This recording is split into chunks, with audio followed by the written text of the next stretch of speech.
பாஜகவின் புதிய தேசிய தலைவராக பிரதமர் மோடி முன்னிலையில் நிதின் நபீன் பொறுப்பேற்றுக் கொண்டார்.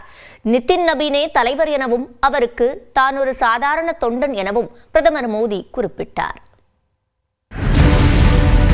பாஜகவின் தேசிய தலைவராக 2020ஆம் ஆண்டு முதல் இருந்த ஜே.பி. நட்டாவின் பதவிக்காலம் 2023ஆம் ஆண்டே முடிவடைந்த நிலையில் கடந்த நாடாளுமன்ற தேர்தலை ஒட்டி பதவிக்காலம் நீட்டிக்கப்பட்டது.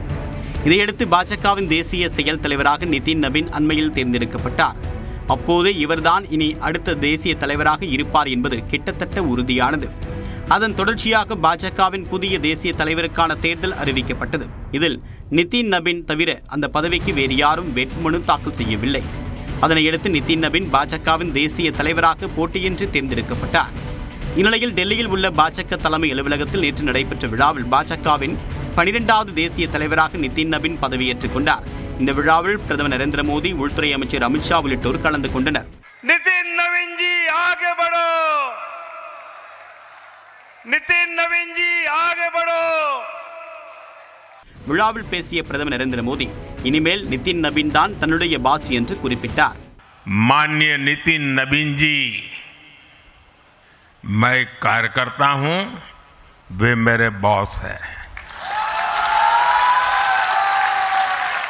நிதின் நபீனின் இளமை துடிப்பும் அரசியல் அனுபவமும் கட்சிக்கு புதிய உத்வேகத்தை தரும் என்றும் பிரதமர் நம்பிக்கை தெரிவித்தார். விழாவில் பேசிய நிதின் நபீன் தமிழ்நாட்டில் உள்ள ஒரு மலையில் நடைபெறக்கூடிய புனிதமான கார்த்திகை தீப திருவிழாவை எதிர்க்கட்சிகள் தடுக்க முயற்சித்ததாக குற்றம் சாட்டினார். ராமர் பாலம் இருப்பதை மறுப்பவர்களுக்கும் கார்த்திகை தீப திருவிழாவை எதிர்ப்பவர்களுக்கும் இந்திய அரசியலில் இடமில்லை என்று உறுதி செய்ய வேண்டும் என்றும் தெரிவித்தார்.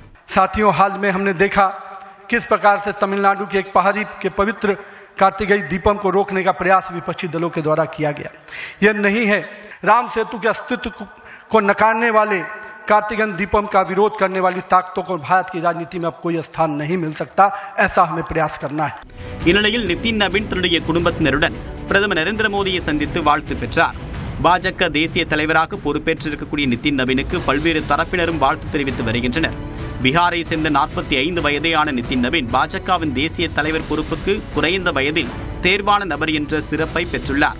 5வது முறையாக பீகார் எம்எல்ஏவாக நிதின் இருக்கக்கூடிய நிலையில் அவருடைய தந்தையும் பீகாரில் ஏற்கனவே பாஜக எம்எல்ஏவாக இருந்தவர். நிதினை பொறுத்தவரை பங்கிப்பூர் சட்டசபை தொகுதியில் தொடர்ந்து 4வது முறையாக எம்எல்ஏவாக உள்ளார். தமிழ்நாடு, மேற்கு வங்கம், கேரளா உள்ளிட்ட பாஜக ஆட்சியில் இல்லாத மாநிலங்களில் விரைவில் சட்டமன்ற தேர்தல் நடைபெற உள்ளது.